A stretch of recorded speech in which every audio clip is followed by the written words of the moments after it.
साथियों, स्वागत है आपका कथा रिलोडेड पर। कल्पना कीजिए एक ऐसे सिंहासन की जो सोने और मणियों से जड़ा है, एक ऐसे राजा की जिसके एक इशारे पर बादल गरजते हैं और बारिश होती है, जिसके दरबार में स्वर्ग की सबसे सुंदर अप्सराएं नृत्य करती हैं और श्रेष्ठ गंधर्व संगीत सुनाते हैं, जिसके हाथ में वज्र जैसा अमोघ अस्त्र है जो पर्वतों को भी चीर सकता है। ये हैं देवराज इंद्र, स्वर्ग के अधिपति, देवताओं के राजा। उनका नाम सुनते ही वैभव, शक्ति और गौरव की एक छवि मन में बनती है। लेकिन क्या हो अगर मैं आपसे कहूं कि इस चमक दमक और शक्ति के पीछे एक मन है जो हमेशा एक अनजाने भय से कांपता रहता है। एक ऐसा राजा जो अपने ही सिंहासन के पाए को हर पल हिलता हुआ महसूस करता है। ये कहानी सिर्फ देवराज इंद्र की नहीं है, ये कहानी है शक्ति के शिखर पर बैठे उस व्यक्ति की जिसके अंदर असुरक्षा का एक गहरा समंदर हिलोरे मारता है। आज हम इंद्र के चरित्र के सोने की परत को उतारकर उसके नीचे छिपे इंसान, उसकी कमजोरियों, उसके डर और उसकी असुरक्षा की परतों को खोलेंगे। हम जानेंगे कि क्यों देवताओं का राजा होते हुए भी इंद्र को कभी स्थायी शांति नहीं मिली। ये विश्लेषण, जिसमें हम इंद्र के गौरव से लेकर उनके पतन, उनके मनोवैज्ञानिक संघर्ष और अंत में उनसे मिलने वाली आधुनिक जीवन की सीख पर विस्तार से चर्चा करेंगे। चलिए शुरू करते हैं स्वर्ग के इस सबसे असुरक्षित राजा की कहानी। देवराज इंद्र की कहानी को समझने के लिए सबसे पहले हमें उनके उस वैभव और प्रताप को समझना होगा जिसने उन्हें देवताओं का राजा बनाया। इंद्र कोई साधारण देवता नहीं है, वे एक पदवी हैं, एक पद है जिसे पुण्य और तपस्या के बल पर हासिल किया जाता है। वेदों में, खासकर ऋग्वेद में, इंद्र को सबसे महत्वपूर्ण और शक्तिशाली देवताओं में से एक माना गया है। उन्हें पुरंदर कहा गया है, यानी कि किलों को तोड़ने वाला। वे आर्यों के योद्धा देवता थे जो युद्ध में उनका नेतृत्व करते थे और उन्हें विजय दिलाते थे। उनकी राजधानी अमरावती है जो कल्पना से भी परे भव्य है। वास्तुकार विश्वकर्मा द्वारा निर्मित ये नगरी स्वर्ग का केंद्र है। यहाँ नंदनवन नामक उद्यान है जिसमें पारिजात जैसे दिव्य वृक्ष हैं जिनके फूल कभी मुरझाते नहीं। यहाँ कामधेनु गाय है जो हर इच्छा पूरी करती है। इंद्र का वाहन ऐरावत है, एक सफेद हाथी जिसके कई सूंड हैं और जो बादलों पर विचरण करता है। उनका ध्वज वैजयंत है और उनका शस्त्र वज्र महर्षि दधीचि की अस्थियों से बना है, जो इतना शक्तिशाली है कि उसके सामने कोई टिक नहीं सकता। इंद्र सिर्फ युद्ध के देवता नहीं है, वे वर्षा और बिजली के भी देवता हैं। जब वे प्रसन्न होते हैं तो धरती पर अमृत समान वर्षा होती है जिससे फसलें लहलहाती हैं और जीवन पलता है। जब वे क्रोधित होते हैं तो प्रलयंकारी वर्षा और वज्रपात से सृष्टि कांप उठती है। इंद्र का दरबार सुधर्मा सभा देवताओं, सिद्धों, गंधर्वों और अप्सराओं से भरा रहता था। रंभा, मेनका, उर्वशी जैसी अप्सराएं अपने नृत्य से सबका मन मोह लेती थीं, जबकि तुम्बुरु और नारद जैसे गंधर्व अपनी वीणा के स्वरों से वातावरण को दिव्य बना देते थे। यहाँ सोमरस का पान होता था जो देवताओं को ऊर्जा और आनंद प्रदान करता था। संक्षेप में, इंद्र का जीवन विलासिता, शक्ति और सम्मान का प्रतीक है। वे उस पद पर आसीन थे जिसे पाना हर देवता, दानव और यहाँ तक कि तपस्या करने वाले मनुष्यों का भी अंतिम लक्ष्य होता है। लेकिन यहीं से समस्या की पहली परत खुलती है। इंद्र का पद स्थायी नहीं है, ये कर्म आधारित है। जो कोई भी 100 अश्वमेध यज्ञ सफलतापूर्वक संपन्न कर ले, वो इंद्र के पद को चुनौती दे सकता है। यही नियम इंद्र के मन में असुरक्षा का पहला बीज बोता है। वे जानते हैं कि उनकी शक्ति उनकी अपनी नहीं है, बल्कि ये एक अर्जित की हुई कुर्सी है जिसे कोई भी योग्य उम्मीदवार छीन सकता है। उनकी पूरी ऊर्जा इस कुर्सी को बचाने में लग जाती है। वे राजा हैं, लेकिन एक ऐसे राजा जिसे हमेशा चुनाव का डर सताता है। उनका गौरवशाली पक्ष उनके युद्ध कौशल में भी झलकता है। वृत्र असुर जैसे भयानक असुर जिसने सारे ब्रह्मांड के जल को सोख लिया था, का वध इंद्र ने ही अपने वज्र से किया था। इस विजय ने उन्हें वत्रहन की उपाधि दी और देवताओं में उनका सम्मान कई गुना बढ़ा दिया। उन्होंने नामूची, शंभर और वल जैसे अनेक असुरों का संहार करके देवलोक की रक्षा की। इन कथाओं में इंद्र एक नायक के रूप में उभरते हैं, एक रक्षक, एक योद्धा, एक राजा जो अपनी प्रजा के लिए किसी भी हद तक जा सकता है।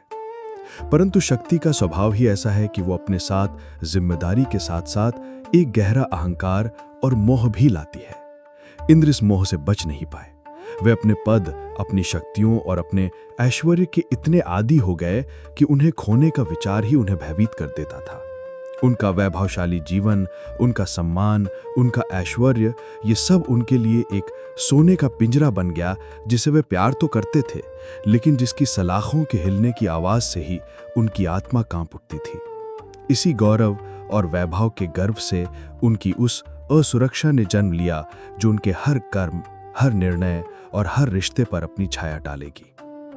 अगले भाग में हम इसी छाया के स्रोतों को और गहराई से जानेंगे। इंद्र का वैभवशाली सिंहासन एक ज्वालामुखी के मुहाने पर रखा था, जिसके नीचे असुरक्षा, भय और ईर्ष्या का लावा हर पल उबलता रहता था।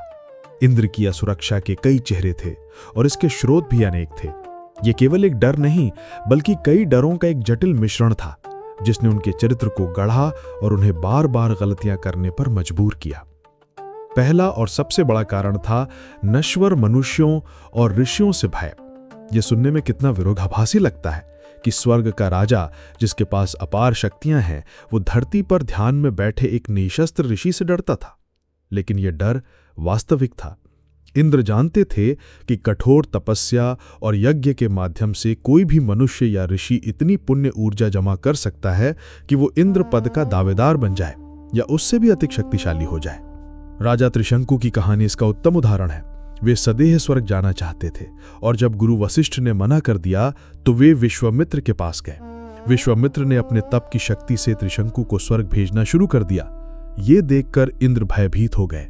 एक मनुष्य का इस तरह स्वर्ग में आना उनके अधिकार को सीधी चुनौती थी। उन्होंने त्रिशंकु को बीच रास्ते में ही उल्टा लटका दिया। ये घटना इंद्र के गहरे भय को दर्शाती है। उन्हें नए लोगों से, नई शक्तियों से और किसी भी ऐसे व्यक्ति से डर लगता था जो उनके स्थापित सिस्टम को चुनौती दे सके। दूसरा कारण था असुरों से निरंतर संघर्ष। देव और असुर चचेरे भाई थे। कश्यप ऋषि की 2 पत्नियों दिति और अदिति की संतानें, लेकिन उनके बीच हमेशा सत्ता का संघर्ष चलता रहा। असुर अक्सर बल में और तकनीक में देवताओं से श्रेष्ठ होते थे। हिरण्यकश्यपु, हिरण्याक्ष, महिषासुर बलि जैसे अनगिनत असुरों ने बार बार स्वर्ग पर आक्रमण किया और इंद्र को उनके सिंहासन से बेदखल कर दिया। हर बार देवताओं को त्रिदेवों, विशेषकर भगवान विष्णु की शरण में जाना पड़ता था। इंद्र अपने बल पर कभी भी स्थायी विजय प्राप्त नहीं कर पाए। ये बात उन्हें अंदर ही अंदर खोखला करती थी। वे नाम के राजा थे, लेकिन अपनी रक्षा के लिए उन्हें हमेशा किसी बड़े की मदद लेनी पड़ती थी। ये निर्भरता उनके आत्मविश्वास को कभी पनपने नहीं देती थी। वृत्रासुर के साथ हुए युद्ध में भी उन्हें महर्षि दधीचि की हड्डियों से बने वज्र की आवश्यकता पड़ी थी। वे जानते थे कि उनकी सबसे बड़ी जीत भी एक ऋषि के बलिदान पर आधारित थी, न कि उनके अपने शौर्य पर। तीसरा और सबसे गहरा कारण था त्रिदेवों यानी ब्रह्मा, विष्णु और महेश के सामने उनकी गौण स्थिति। इंद्र देवताओं के राजा थे, लेकिन सृष्टि के नहीं। ब्रह्मा सृष्टिकर्ता, विष्णु पालक और शिव संहारक थे। ये तीनों सृष्टि की मौलिक शक्तियां थी, जबकि इंद्र केवल एक प्रशासक, एक सीईओ की तरह थे। जब भी कोई बड़ी आपदा आती, कोई अजय असुर सामने आता, तो इंद्र को भागकर इन्हीं त्रिदेवों की शरण में लेनी पड़ती थी। ये पदानुक्रम यानी हायरार्की उन्हें हमेशा ये याद दिलाता था कि वो कितने भी शक्तिशाली क्यों ना हो, उनसे ऊपर भी कोई है।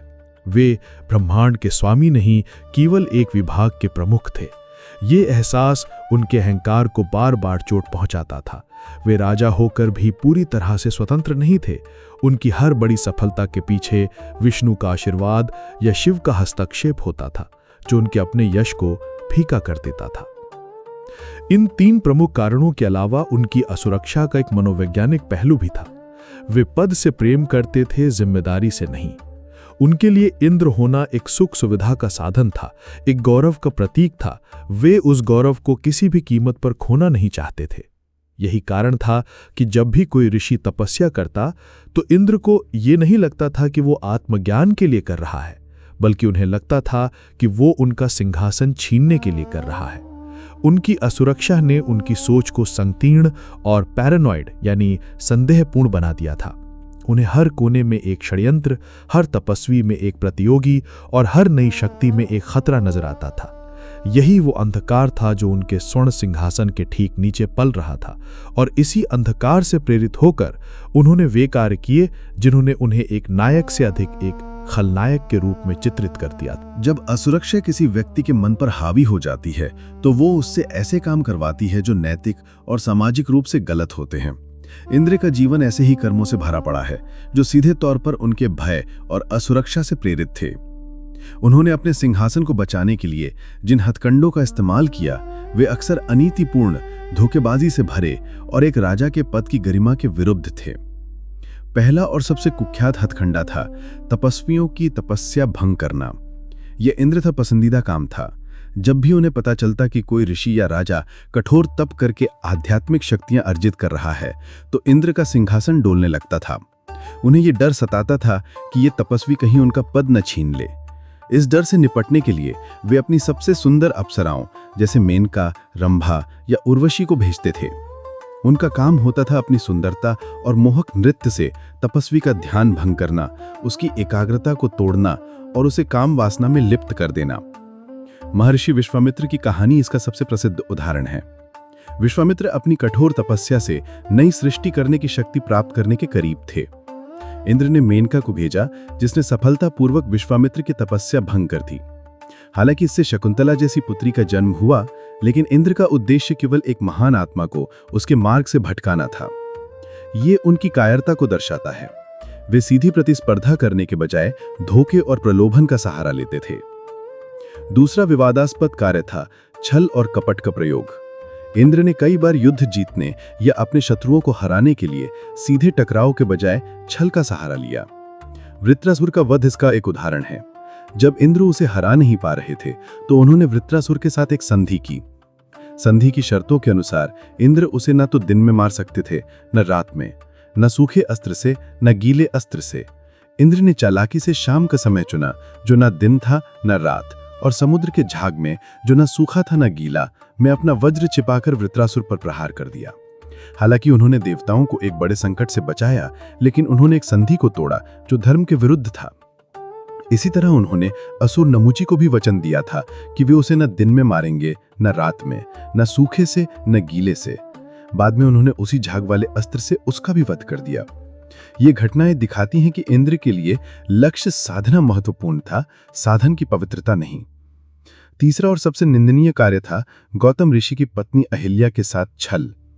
ये घटना इंद्र के चरित्र के सबसे काले अध्याय को दर्शाती है। ये सिर्फ असुरक्षा नहीं बल्कि उनकी अनियंत्रित वासना और अहंकार का भी प्रतीक है। अहिल्या की सुंदरता पर मोहित होकर इंद्र ने गौतम ऋषि का वेश धारण किया और उनके आश्रम में तब प्रवेश किया जब ऋषि प्रातः स्नान के लिए गए हुए थे। उन्होंने अहिल्या के साथ छल किया। जब गौतम ऋषि लौटे और उन्होंने ये सब देखा तो उन्होंने क्रोध में आकर इंद्र को श्राप दिया, जिससे उनके शरीर पर 1000 आंखें बन गईं, जो उनके अपमान और लज्जा का प्रतीक थीं। अहिल्या को भी उन्होंने पत्थर बन जाने का श्राप दिया। ये घटना दिखाती है कि इंद्र अपने पद के अहंकार में इतने अंधे हो गए थे कि उन्होंने एक स्त्री के सम्मान और एक ऋषि की पवित्रता का भी ध्यान नहीं रखा। यहां उनकी असुरक्षा अपनी श्रेष्ठता साबित करने की एक विकृत इच्छा में बदल गई थी। चौथा उदाहरण गोवर्धन पर्वत का अपमान। जब ब्रजवासियों ने भगवान कृष्ण के कहने पर इंद्र की पारंपरिक पूजा बंद करके गोवर्धन पर्वत की पूजा शुरू की तो इंद्र का अहंकार बुरी तरह आहत हुआ। उन्हें यह बर्दाश्त नहीं हुआ कि कुछ साधारण ग्वाले उनकी सत्ता को चुनौती दे रहे हैं। यह उनकी असुरक्षा का एक और रूप था। उन्हें अपनी प्रासंगिकता खोने का डर था। क्रोध में आकर उन्होंने अपने संवर्तक बादलों को आदेश दिया कि वे ब्रज पर इतनी वर्षा करें कि पूरा गांव डूब जाए। ये एक राजा का नहीं बल्कि एक तानाशाह का व्यवहार था। उन्होंने अपनी प्रजा को दंड देने की कोशिश की क्योंकि उन्होंने उसकी पूजा नहीं की। अंत में भगवान कृष्ण ने अपनी छोटी उंगली पर गोवर्धन पर्वत उठाकर पूरे ब्रज की रक्षा की और इंद्र का घमंड चूर चूर कर दिया। ये सभी घटनाएं एक ही पैटर्न की ओर इशारा करती हैं। इंद्र को जब भी अपनी शक्ति, अपने अधिकार या अपनी प्रासंगिकता पर खतरा महसूस होता है, वे बौखला जाते हैं और नैतिक रूप से गलत कदम उठाते हैं। वे एक ऐसे राजा हैं जो अपने प्रजा से प्रेम नहीं बल्कि उनसे पूजा और आज्ञाकारिता की उम्मीद करते हैं। उनका हर विवादास्पद कार्य उनके सिंहासन के नीचे छिपे उसी अंधकार, उसी असुरक्षा से जन्म लेता है। पौराणिक कथाएं केवल कहानियां नहीं होती, वे मानव मनोविज्ञान की गहरी समझ का खजाना होती हैं। इंद्र का चरित्र आधुनिक मनोविज्ञान के कई सिद्धांतों के लिए एक आदर्श केस स्टडी है। यदि हम इंद्र को एक देवता के रूप में न देखकर एक व्यक्ति के रूप में देखें जो शक्ति के शिखर पर है, तो हम उनके व्यवहार को बेहतर ढंग से समझ सकते हैं। पहला, इम्पोस्टर सिंड्रोम। ये एक ऐसी मानसिक अवस्था है जहां एक सफल व्यक्ति को लगता है कि वो अपनी सफलता का हकदार नहीं है और उसे डर लगता है कि कभी भी उसकी असलियत सबके सामने आ जाएगी। इंद्र इस सिंड्रोम का सबसे बड़ा पौराणिक उदाहरण है। वे देवताओं के राजा हैं, लेकिन उन्हें अंदर से ये महसूस होता है कि वे इस पद के लायक नहीं हैं। उन्हें लगता है कि कोई भी ऋषि तपस्या करके या कोई असुर बल प्रयोग करके उनसे ये पद छीन सकता है। यही कारण है कि वे हमेशा रक्षात्मक मुद्रा में रहते हैं। उनका हर तपस्वी की तपस्या में विघ्न डालना इसी डर का परिणाम है कि कहीं ये मुझसे बेहतर साबित ना हो जाए और मेरा इम्पोस्टर स्टेटस उजागर ना हो जाए। वे अपनी उपलब्धियों का श्रेय लेने के बजाय हमेशा इस चिंता में रहते हैं कि उनकी कुर्सी सलामत कैसे रहेगी। दूसरा, नार्सिस्टिक पर्सनैलिटी ट्रेट्स। इंद्र में नार्सिज्म के कई लक्षण दिखाई देते हैं।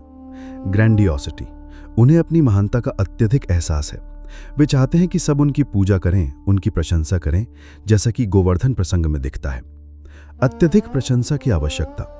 जब ब्रजवासी उनकी पूजा बंद कर देते हैं तो वे इसे व्यक्तिगत अपमान के हुक्म में लेते हैं और बदला लेने पर उतारू हो जाते हैं। उन्हें निरंतर मान्यता और प्रशंसा की भूख है। सहानुभूति की कमी, वे दूसरों की भावनाओं को समझने में अक्सर असफल रहते हैं। अहिल्या के साथ छल करते समय उन्होंने उसके सम्मान या उसके पति की भावनाओं के बारे में बिल्कुल नहीं सोचा। उनका एकमात्र लक्ष्य अपनी वासना की पूर्ति करना था। अधिकार की भावना, उन्हें लगता है कि स्वर्ग की हर वस्तु और हर सुख उनका अधिकार है। अप्सराएं, सोमरस, ऐश्वर्य, ये सब वे अपना जन्मसिद्ध अधिकार मानते हैं।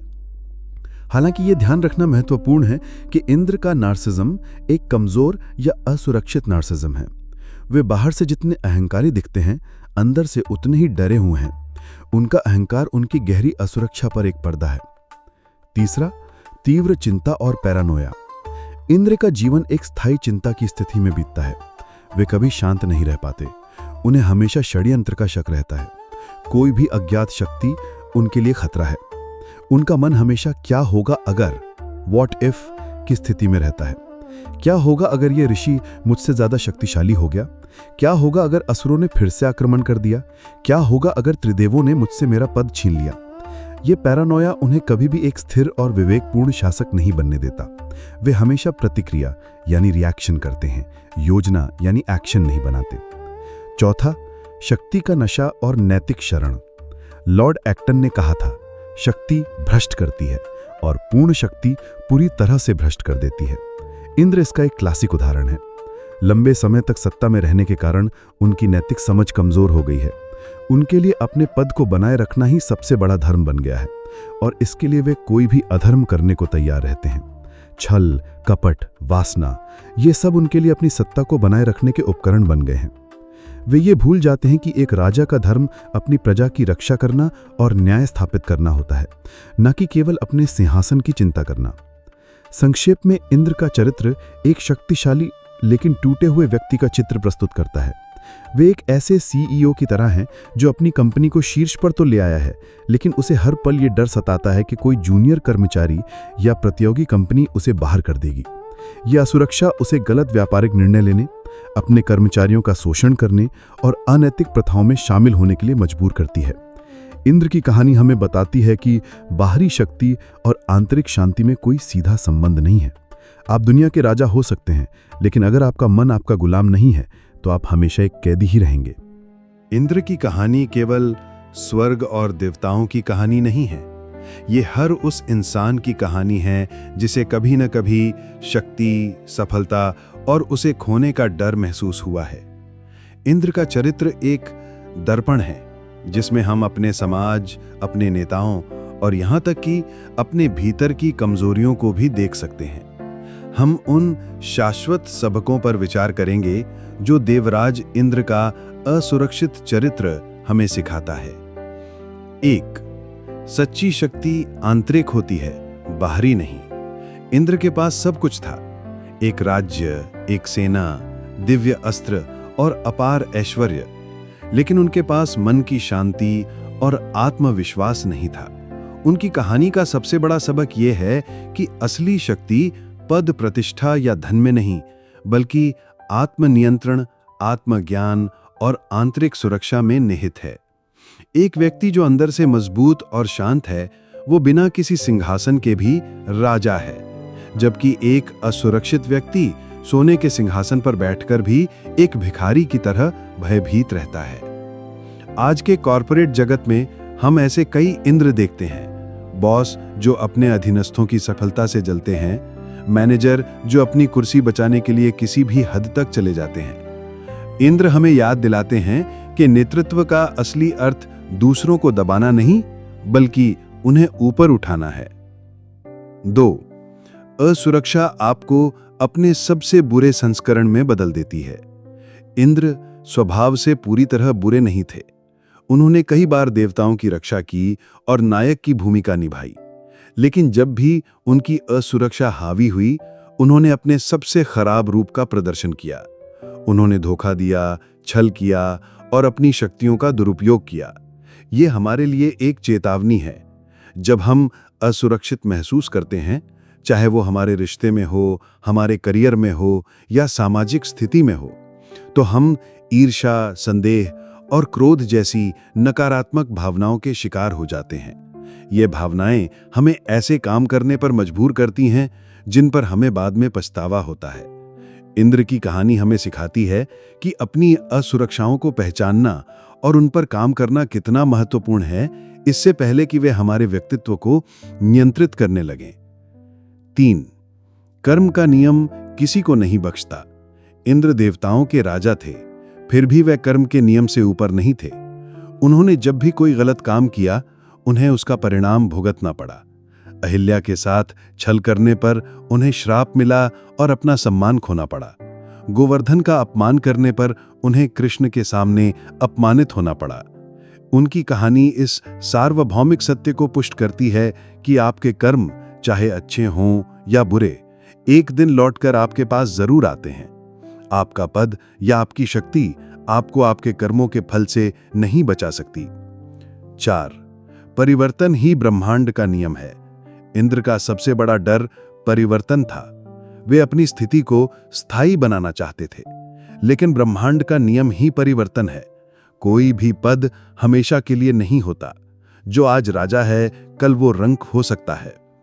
इंद्र इस साधारण सत्य को स्वीकार नहीं कर पाए और इसी वजह से वे हमेशा दुखी रहे। यह हमें सिखाता है कि जीवन में बदलाव को स्वीकार करना कितना आवश्यक है। चाहे वो नौकरी का छूटना हो, किसी रिश्ते का टूटना हो या सफलता के बाद असफलता का सामना करना हो, हमें ये समझना होगा कि कुछ भी स्थायी नहीं है। जो इस प्रवाह के साथ बहना सीख लेता है, वही सच्ची शांति पाता है। 5. नायक और खलनायक के बीच की महीन रेखा। इंद्र का चरित्र हमें यह भी सिखाता है कि दुनिया में कोई भी पूरी तरह सफेद या पूरी तरह काला नहीं होता। हर व्यक्ति ग्रे शेड्स में जीता है। इंद्र एक ही समय में एक रक्षक, वृत्रासुर का वध करने वाले, और एक शोषक, अहिल्या के साथ छल करने वाले हैं। वे नायक भी हैं और खलनायक भी। ये हमें दूसरों को और खुद को आंकने में अधिक उदार होना सिखाता है।